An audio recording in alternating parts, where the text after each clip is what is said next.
Bonjour. Alors moi j'ai ce métier depuis l'âge de 15 ans. Donc j'ai commencé juste après la troisième. J'aimais beaucoup le bois. Donc il s'est présenté un sculpteur en Bretagne qui cherchait un apprenti. Et ensuite j'ai dû faire une année ou deux en Bretagne. Et après j'ai réussi à avoir une bourse par l'amitié d'art pendant un an de perfectionnement chez Monsieur Le Couvéou, qui n'est plus malheureusement de ce monde, qui était un très bon artisan. C'est lui qui m'a tout appris. Là apparaît justement une photo assez mythique où on voit un atelier de sculpture. Il n'y a plus de grands ateliers comme ça a disparu. Mais bon, on est toujours là, hein, on aura toujours besoin des gens comme nous pour restaurer le patrimoine.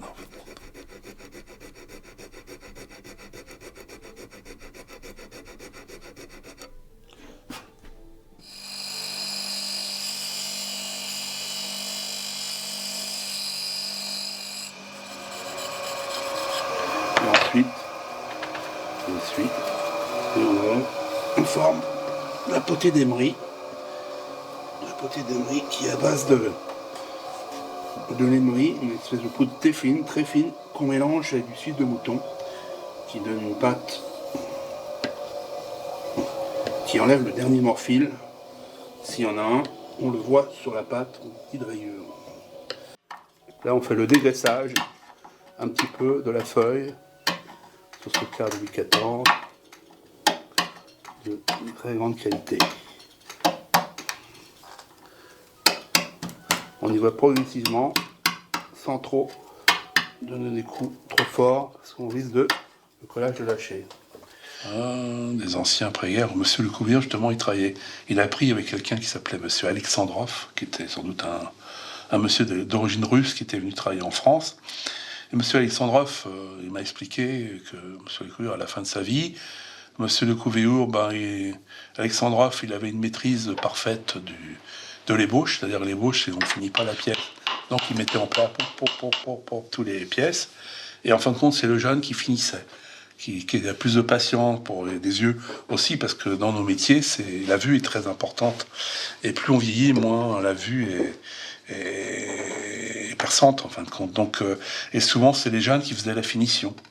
Alors on pourrait se mettre à plusieurs, il y a un qui ébauche, il y a un qui modèle, et puis le jeune, il finissait.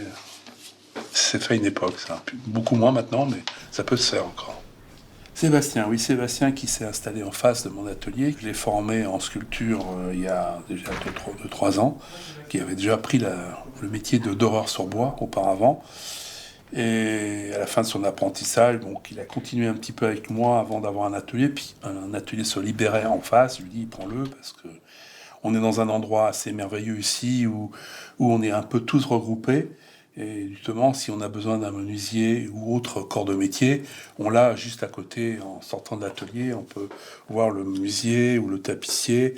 On n'a pas à courir tout Paris pour retrouver. Donc, et il a pris et il se débrouille très bien. Et il a sa clientèle et certains travaillent en commun aussi et que je lui ai donné quelques clients parce que moi je suis un peu en fin de carrière et du coup voilà, il se débrouille très bien.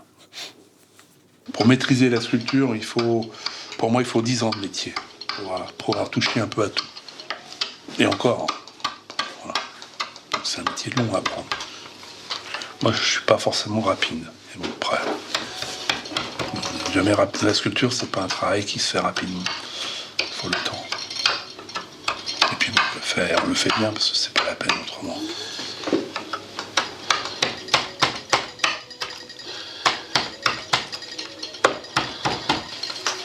Et puis, ce cadre-là, par exemple, là, j'ai dû calculer, il y a peut-être 2 semaines, 1 semaine et demie de restauration, 60 heures de travail en sculpture pour le restaurer, voir. Et ensuite, il faut le dorer. Donc, on est au moins à 100 heures pour la restauration de ce cadre. Il faut être assez fort mentalement parce qu'il faut tenir le coup jusqu'à la fin et finir la pièce dans les temps.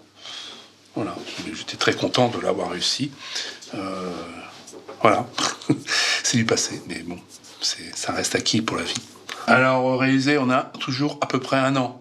On nous présente des pièces. Là, cette fois-là, il y avait 2 sujets à faire. Un sujet libre, qui représenterait l'archéologie sous-marine, et un autre sujet qui était une photo qu'on nous donnait et qu'il fallait reproduire à une certaine échelle. Donc, 2 styles. Donc, Donc il fallait être performant dans les deux domaines, en fin de compte, qui n'était pas facile.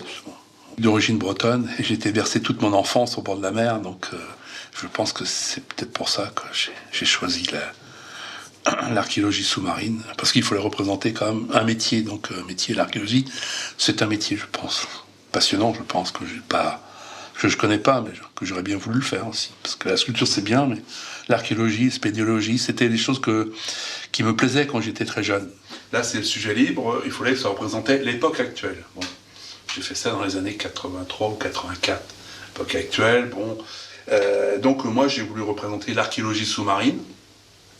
Étant de Bretagne et tout, donc je connaissais bien toute la flore et la faune marine. Donc du coup je suis parti entre quelque chose d'assez hyper réaliste en fin de compte, mais avec très peu de relief. Avec un éclairage bien approprié, on arrive à voir comme c'est que l'état réel en fin de compte des choses.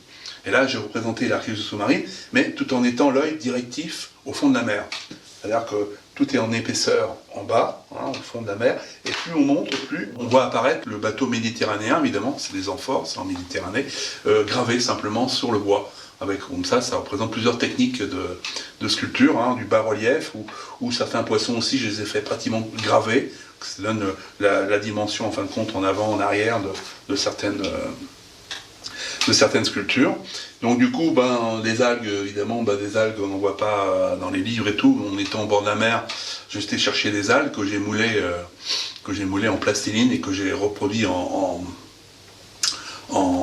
plâtre. Je peux vous chercher. Voilà, j'ai encore le modèle qui m'a servi de... Hop, voici le modèle qui m'a servi pour faire le dessin.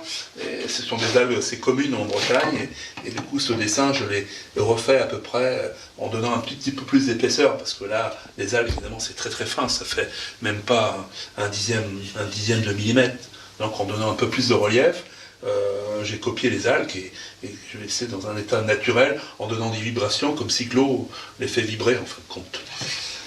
Et pour le crabe c'est idem, j'ai copié un crabe que j'ai trouvé au bord de la mer. Et bon, les poissons, évidemment, ce sont des poissons tropicaux que j'ai trouvés dans des livres qui étaient assez sculpturales, en fin de compte, avec des cernes et tout ça qui représentent surtout les couleurs, en fin de compte. Quand on voit la boiserie, en fin de compte, c'est une forme un peu qui s'inscrit dans un triangle. Vous voyez, c'est hop, en oblique. Parce que si on remplit ici, ça ne va pas faire beau au niveau des corps. Au niveau esthétique, c'est plus joli de partir d'ici, qui viennent autour du trumeau, et laisser du vide ici, que ça donne plus d'air. C'est beaucoup plus joli. La composition est très importante. Là, au niveau des rinceaux, tout ça, là, c'est très très long à faire. Ça, c'est hyper délicat à faire, tout c'est parti au niveau des rinceaux. Là, c'est le sphinge aussi, mais c'est comme de la sculpture plus en relief.